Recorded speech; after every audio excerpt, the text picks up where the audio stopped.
स्वागत है फ्रेंड्स आपका। इस वीडियो से हम एक्चुअल प्रोजेक्ट स्टार्ट करने वाले हैं हमारा, जो कि हमने ईटैब्स में सुपर स्ट्रक्चर का डिज़ाइन किया था, जो पहला वाला कोर्स था। और अभी इस कोर्स में उसका हम फाउंडेशन डिज़ाइन करने वाले हैं।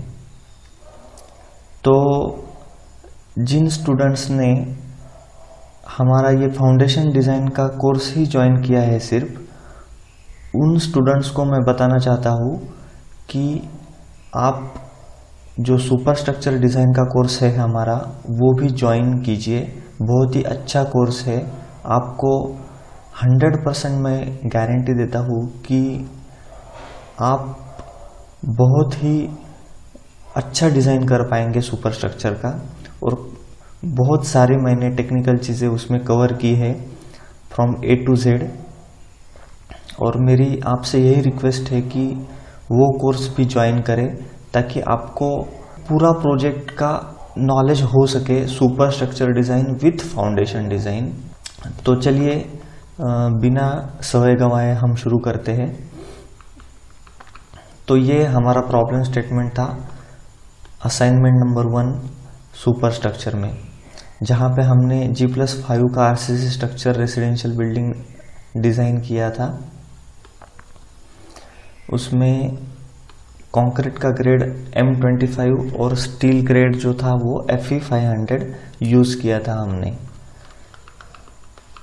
तो अभी इस प्रोजेक्ट का हमें फाउंडेशन डिज़ाइन करना है। तो उसके लिए मैंने एक चेकलिस्ट जनरेट की है। जैसा कि एक चेकलिस्ट मैंने हमारे पहले कोर्स में भी जनरेट की थी, उसमें बहुत ही स्टेप बाय स्टेप मैंने सिखाया था।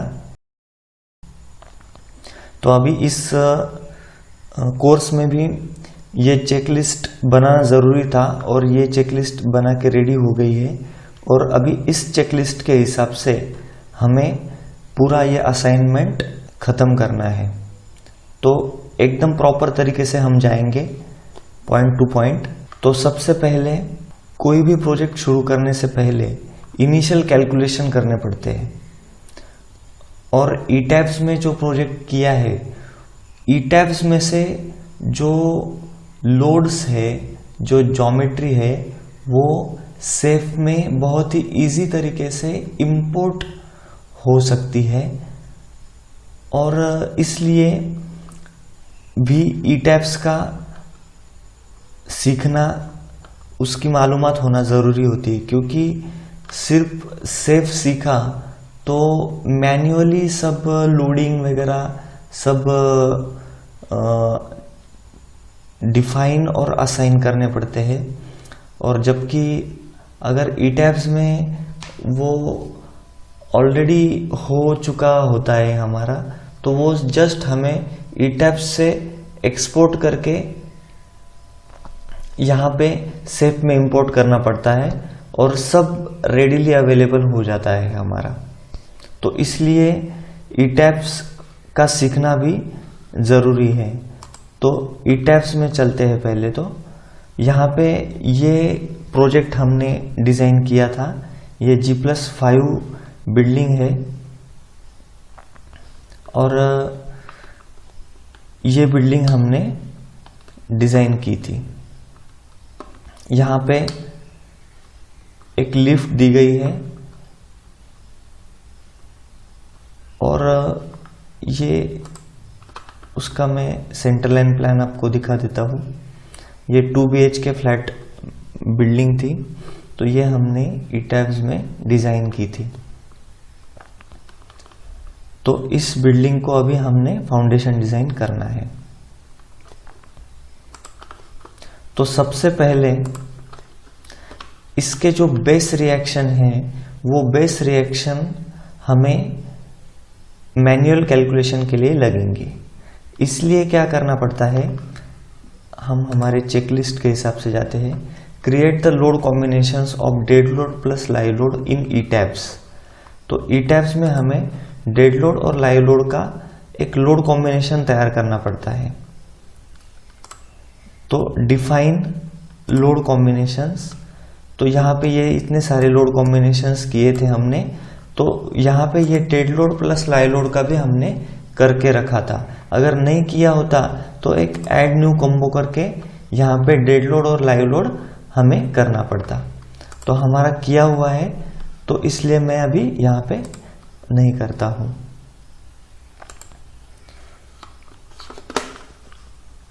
तो ये डेड लोड और लाइव लोड का कॉम्बिनेशन तैयार करने के बाद हमें ग्रुपिंग करना है। ग्रुपिंग किसका करना है? बेस रिएक्शन का।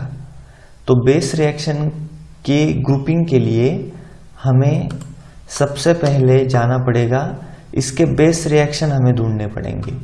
तो ये डिस्प्ले से फोर्स ऑब्लिक स्ट्रेस डायग्राम, यहाँ पे सपोर्ट रिएक्शंस, सपोर्ट रिएक्शन में हमें combination dead load plus live load का हमें FZ के लिए हमें बेस रिएक्शन ढूंढने हैं। तो ये FZ पे क्लिक किया है और यहाँ पे मैं अप्लाई कर दूंगा और ओके कर दूंगा। तो ये यहाँ पे बेस रिएक्शंस हमारे आ गए हैं dead load plus live load के लिए।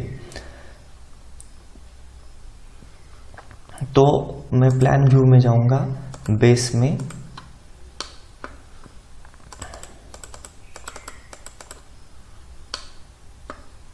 तो ये हमारे बेस रिएक्शंस आ गए हैं।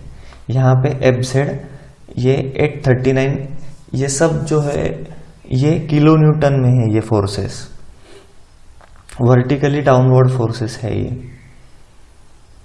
तो इससे हमें इनिशियल फुटिंग के जो साइजेस है वो पता करने हैं।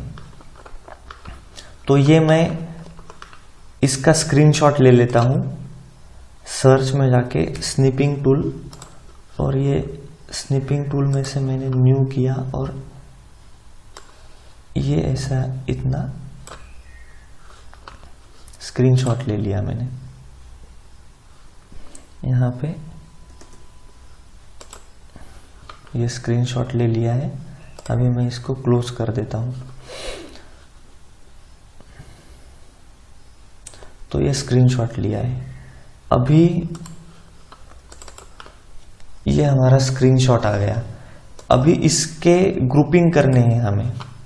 Make the grouping of the footing as per base reactions. You can use the colour coding in Microsoft paint. Paint में हम इसका कलर कोडिंग करेंगे, ग्रुपिंग तैयार करेंगे इसका। तो वीडियो ज़्यादा लंबा ना हो इसलिए मैंने ग्रुपिंग करके रखे हैं इसका, तो वो मैं ओपन कर लेता हूं यहाँ पे। तो ये देखिए यहाँ पे मैंने इसका ग्रुपिंग किया है, कुछ रेड कलर में, कुछ येलो कलर में, पिंक कलर में, ऐसे इस तरह से ग्रुपिंग किए हैं। तो इस ग्रुपिंग के लिए मैंने अप्रोक्सीमेट जिनके लोडिंग सेम है, यानी कि 5, अभी ये रेड कॉम्बिनेशन हम देख लेते हैं, रेड ग्रुपिंग 599 किलो न्यूटन, यहाँ पे 599 किलो न्यूटन, यहाँ पे 612 किलो न्यूटन, जबकि ये दोनों लगभग सेम है लोडिंग।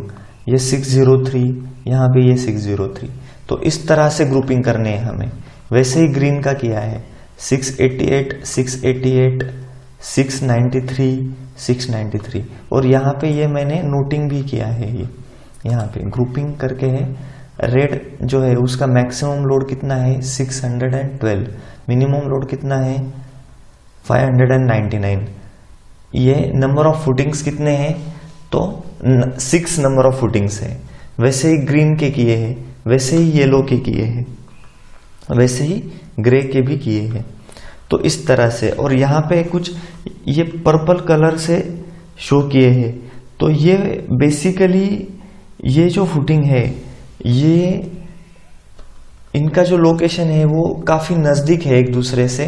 जैसे कि अभी ये 4 कॉलम है, इसका लोकेशन एक दूसरे से काफी नजदीक है। तो इस केस में क्या होगा, इस केस में हमें आइसोलेटेड फुटिंग डिजाइन नहीं कर सकते हम, यहाँ पे कंबाइन फुटिंग डिजाइन करना पड़ेगा। वैसे ही ये शियर वॉल है, लिफ्ट शाफ्ट जिसे कहते हैं, तो ये लिफ्ट शाफ्ट के बाजू में ये कॉलम आ रहे हैं, तो उसका भी हमें देखना पड़ेगा कि ये आइसोलेटेड फुटिंग कर सकते हैं, नहीं तो फिर ये इसमें कंबाइंड फुटिंग करना पड़ेगा। तो इसलिए ये मैंने एक बड़ा सा रेक्टेंगल यहाँ पे ड्रॉ करके रखा है, तो वो उस टाइम पे डिसीजन लेंगे हम कि आइसोलेटेड करना है या उसके साथ कंबाइंड फुटिंग करना है। तो इस तरह से हमने ग्रुपिंग खत्म किया है। ये ग्रुपिंग का हमने नोटेशन भी किया है। अभी नेक्स्ट वीडियो में हम क्या करेंगे, इसका मैन्युअल कैलकुलेशन करके इसका साइज हम निकालेंगे, फुटिंग का साइज। ठीक है, तो थैंक यू फ्रेंड्स। अभी नेक्स्ट वीडियो में हम फुटिंग का साइज कैलकुलेट करेंगे मैन्युअली।